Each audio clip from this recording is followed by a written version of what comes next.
म्हणून मुलगा घडवायचा कसा मी कालही तुम्हाला सांगून गेलो. जगातल्या प्रत्येक मुलाला जर सुनीती मातेची सारखी आई मिळाली, जगातल्या प्रत्येक मुलाला जर मा जिजाबाई साहेबासारखी आई मिळाली तर क्रांती होईल महाराज. म्हणून माझी सर्वांना विनंती आहे, पोरांकडे लक्ष द्या, मुलांकडे संस्कार द्या. बघा, पैसे कमवण्याचं ज्ञान देऊ नका. पैसा हा प्रारब्धाने मिळत असतो. अन्न मान धन हे तो प्रारब्धाधीन. तुम्ही जर माणसाला कष्ट केल्यानंतर मनुष्य श्रीमंत होतो आणि कष्ट केल्यानंतर जर मनुष्य धनवान होतो, ही जर तुमची मानसिकता असेल तर ही चुकीची आहे. सकाळी 8 वाजता शेतकरी शेतात जातो. किती वाजता जातो? 8 वाजता. त्याला ऊन कळत नाही, तहान कळत नाही, पाऊस कळत नाही, वारा कळत नाही, हिव कळत नाही. रात्रंदिवस, अरे रात्री 12 वाजता लाईट येऊ द्या तरी तो गव्हाला पाणी द्यायला जातो, हरभऱ्याला पाणी द्यायला जातो, कांद्याला पाणी द्यायला जातो. एवढे कष्ट करून शेतकरी किती श्रीमंत व्हायला पाहिजे तो? नाही ना.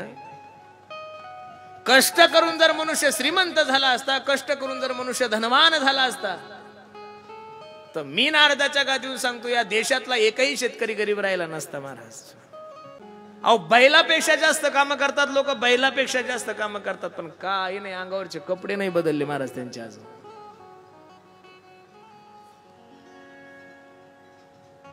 म्हणून संस्कार हा जीवनातला सगळ्यात मोठा दागिना आहे.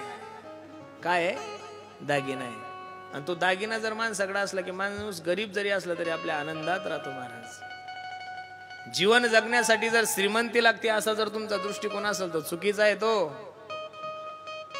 2 वर्षापूर्वी आपण अशा काळामध्ये जगलो की आपल्याला डिझेलची गरज पडली नाही. 1 आपल्याला इस्त्रीचे कपडे घालायची गरज पडली नाही. 2 अहो काही की नाही तो 2 टी-शर्टावर 2 बरमोड्यावर 2 वर्ष काढले. धोतर सुद्धा घालायचं काम पडलं नाहीये. एक काळ आपण असा घालवला की 5,000 रुपयाच्या किराण्यामध्ये आपण 1.5 महिना आनंदात खाल्लं महाराज. बाहेरचं खाणंच बंद होतं.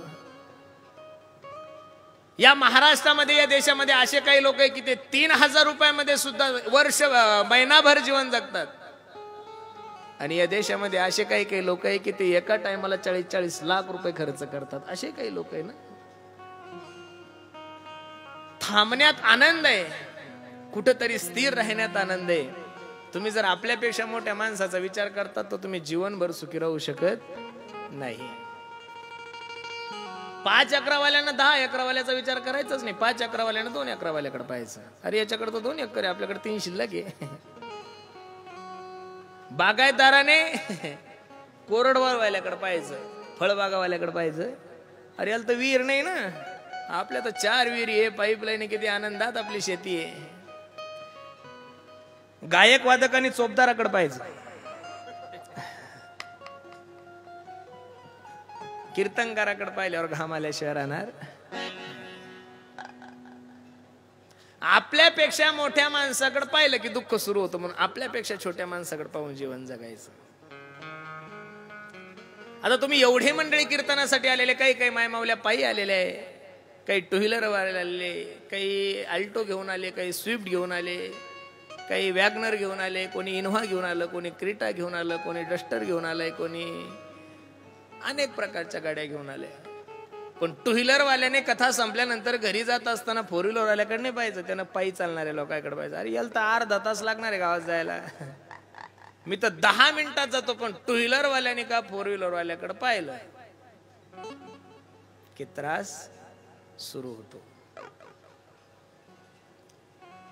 ध्रुव बाळावर भगवंताची कृपा झाली. भगवंताने ध्रुव बाळाला आढळपण दिलं. त्या ध्रुव बाळाच्या वंशामध्ये अनेक राजे झालेले. लक्ष देऊन ऐका.